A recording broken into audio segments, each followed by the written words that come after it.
గత కొన్ని నెలలుగా ఆంధ్ర రాష్ట్రంలో పరిపాలన గాలికి వదిలేసి కేవలం కక్ష సాధింపు చర్యలకే ప్రాధాన్యమిస్తున్నారు. మరీ ముఖ్యంగా వ్యక్తిగతంగా మా నాన్నగారిని కానీ నన్ను కానీ రకరకాల ఆరోపణలు చేస్తూ విపరీతంగా ఈ మధ్యలో క్యారెక్టర్ అసాసినేషన్ చేసే ప్రయత్నం చేస్తూ ఉన్నారు. వీటన్నిటిపైన కూడా ఈరోజు మాట్లాడదలుచుకున్నాను. మరి ముఖ్యంగా మొట్టమొదట మదన్పల్లి ఆఫీసులో ఫైల్స్ కాలిపోయినాయని చెప్పి ఆరోపణ చేసి దానిపైన దాదాపు ఒక నెల కథనం నడిపారు.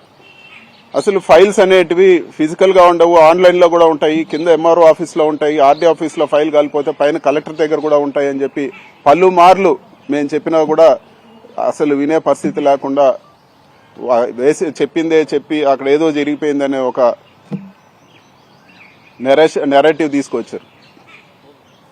నేను ప్రెస్ మీట్ పెట్టి కూడా చెప్పడం జరిగింది, పలానా భూమి కోసము పలానా చోట పలానా భూమి ఉంది, వాల్యుబుల్ ల్యాండ్, దీనికోసం ఇలా చేశారని మీరు ఉండాలి కదా, భూమి చూపించమంటే కూడా ఇప్పటి వరకు ఎక్కడా లేదు కానీ ఆరోపణలు చేస్తూనే ఉన్నారు. వాస్తవాలు చూస్తే అక్కడ గౌతమ్ తేజ్ అనే పిల్లోడు పనిచేస్తా ఉన్నాడు ఆర్డీఓ ఆఫీస్లో. వాళ్ళ తల్లిదండ్రులు ప్రెస్ లో మాట్లాడారు. అతన్ని అరెస్ట్ చేసినప్పుడు వాళ్ళ తల్లిదండ్రులు ప్రెస్ లో మాట్లాడారు. వాళ్ళ తండ్రి పేరు యతిరాజ్ నాయుడు అనుకుంటాను. మేము మా కుటుంబం అంతా టీడీపీ సింపథైజర్స్, చంద్రబాబు నాయుడు మాకు బంధువు కూడా అవుతారు, మా పిల్లోడిని అన్యాయంగా అరెస్ట్ చేశారని చెప్పి మాట్లాడారు. మరి ఇన్వెస్టిగేషన్ అంతా కూడా చేసి అన్ని కూడా చేసి ఇప్పటి వరకు ఏం తేల్చారంటే ఏమీ లేదు. ఎందుకంటే అక్కడ భూములే లేదు, అఫిడవిట్లో ఉండేది కాకుండా ఏదున్నా భూమి చూపిమంటే చూపించే పరిస్థితి లేదు. ఇంకా కూడా ముఖ్యమైన విషయం ఏమంటే మామూలుగా కరుడు కట్టిన నేరస్తులు, కరుడు కట్టిన తీవ్రవాదులకు పాలిగ్రాఫ్ టెస్ట్ చేస్తారు, అంటే సత్యశోధన పరీక్ష చేస్తారు. సో నిజం వాళ్ళు చెప్పడం లేదు కాబట్టి అట్లాంటి ఆ పరీక్షలో ఖచ్చితంగా వాళ్ళ నిజం చెప్తారో అబద్ధం చెప్తారో తెలుస్తుంది. ఇదే అతనికి కోర్టులో సబ్మిట్ చేసిన డాక్యుమెంట్ ఇది. పాలిగ్రాఫ్ టెస్ట్, లై డిటెక్షన్ టెస్ట్ ఎవరైతే ఆర్డీఓ ఆఫీస్ లో పనిచేశాడో అతని దగ్గర పెట్టారు. ఆ గౌతమ్ తేజ్ అనే పిల్లోడు son of G Yathiraj Naidu అని. సో ఈ పాలిగ్రాఫ్ టెస్ట్ ఏదైతే ప్రభుత్వం చేయించిందో ఎక్కడ కూడా అతను నేరం చేసినట్టు లేదు, ఎక్కడ కూడా అతను దాంట్లో ఏదో ఒక మోటివ్ కానీ ఇంకోటి కానీ చేసినట్టు లేదని చెప్పి క్లియర్ గా ఈ క్వశ్చన్స్ అన్ని కూడా నేను మీడియా మిత్రులతో కూడా పంచుకుంటాను. అదేవిధంగా ఈ ఇన్సిడెంట్ జరిగే ఒక గంట ముందే అతను ఇంటికి వెళ్ళిపోవడం సీసీ కెమెరాల్లో రికార్డ్ అయిందని కూడా అతని బెయిల్ ఇచ్చిన ఆర్డర్లో కూడా ఉంది. మరి ఇలాంటి ఒక విషయాన్ని తీసుకొచ్చి ఒక కట్టుకథ అల్లి ఏదో జరిగిపోయిందని చెప్పి నెలలు నడిపి ఏదో చేస్తామని చెప్పి అక్కడికి డీజీపీని హెలికాప్టర్లో పంపించడము, రెవెన్యూ సెక్రటరీ రావడము, దాని గురించి మంత్రులు మాట్లాడడము, చంద్రబాబు నాయుడు గారే పలుమార్లు మాట్లాడడము, ఇన్ని కూడా ఏదో ఒక డైవర్షన్ టాక్టిక్స్. అడ్మినిస్ట్రేషన్ వదిలేసి వాళ్ళు ఈరోజు ప్రజలకు ఏదైతే జవాబుదారీగా ఉన్నారో సూపర్ 6 కానీ ఇంకోటి కానీ ఇవన్నీ కూడా వదిలేసి ఇవన్నీ కూడా డైవర్షన్ లో భాగమే అని చెప్పి కూడా చెప్తాను. ఆ రోజు మరి నేను ప్రెస్ మీట్ పెట్టి చెప్పని తప్పని ఈ రోజు అదే ఈ రోజు ఇన్వెస్టిగేషన్ లో కూడా అదే తేలిందని చెప్పి కూడా నేను తెలియజేస్తా ఉన్నాను. అదేవిధంగా నేను ఇంకొకటి ఈ ప్రభుత్వాన్ని అడుగుతా ఉన్నాను. 100 మైన్స్ అన్నారు, 100 మైన్స్ దోచేశారు వీళ్ళు, 1000 కోట్లు శాండ్ లో ఇచ్చేశారని చెప్పి 2 నెలలు మైనింగ్ ఆఫీసులు పూర్తిగా పోలీస్ ఆధీనంలో తీసుకొని క్షుణ్ణంగా పరిశీలించారు. మరి ఏం తేలిందో ఈ రోజు నేను అడుగుతున్నాను. 100 మైన్ కాదు కదా, ఒక్క మైన్ చూపిమని అడుగుతా ఉన్నాను. మరి 1000 కోట్ల డబ్బులు ఎక్కడ పోయాయి? ఇవన్నీ కూడా ఒక మనిషిని దెబ్బతీసేదానికి, రాజకీయంగా దెబ్బతీసేదానికి ఇవన్నీ కూడా పసలేని ఆరోపణలు అని చెప్పి కూడా నేను తెలియజేస్తా ఉన్నాను. ఇప్పుడు వరకు ఎక్కడ కూడా మీరు మేము ప్రెస్ మీట్ పెట్టి అడిగినా కూడా మీరు తెలియలేని పరిస్థితి ఉంది. మైనింగ్ లో ఏం జరిగిందో మేము అడిగినాము, ఇంతవరకు ఒక్క ఆరోపణకైనా మీరు ఎక్కడన్నా ఒక సాక్ష్యం చూపించారా లేకపోతే ఒక ప్రూవ్ చేశారని చెప్పి కూడా నేను తెలియజేస్తాను. ఇవన్నీ కూడా ఆ రోజే చెప్పాను, ఇవన్నీ కూడా తప్పుడు ఆరోపణలు, ఇవన్నీ కూడా మీరు ప్రూవ్ చేయండి అని చెప్పి. ఇప్పుడు కాదు, ఇంకా ఎన్ని నెలలు తీసుకున్నా, ఎన్ని సంవత్సరాలు తీసుకున్నా మీరు ఏమీ చేయలేరు, అక్కడ ఏమీ జరగలేదు. ఇవన్నీ కూడా ప్రజలు తెలుసుకోవాల్సిందేమంటే ఇవన్నీ కూడా డైవర్షన్ టాక్టిక్స్, ఒక వైసీపీని దెబ్బతీయాలని, వైసీపీలో నాయకులను దెబ్బతీయాలని, జగన్మోహన్ రెడ్డి గారిని అప్రతిష్ట పాలు చేయాలని చెప్పి ఇట్లాంటివన్నీ కూడా ఆరోపణలు చేస్తున్నారని చెప్పి మనం అర్థం చేసుకోవాలి. ఇంకొక మంత్రి చెప్పాడు రెడ్ శాండర్స్ ఇది చేశారని. మరి నేను ఓపెన్ గా అదే రోజు ఛాలెంజ్ చేసినాను, ప్రూవ్ చేయండి, లేకపోతే మీరు రెడ్ శాండర్ వ్యాపారం మాకు సంబంధమే లేదు, ప్రూవ్ చేయండి, ఉంటే క్షమాపణ చెప్పు అని చెప్పి. ఇప్పటి వరకు అత్తాపత్తా లేదు. బురద కొట్టడము, మళ్ళీ అడ్రస్ లేకుండా అత్తాపత్తా లేకుండా పోవడం, ఇది ఇక్కడ జరుగుతూ ఉండే పరిస్థితి.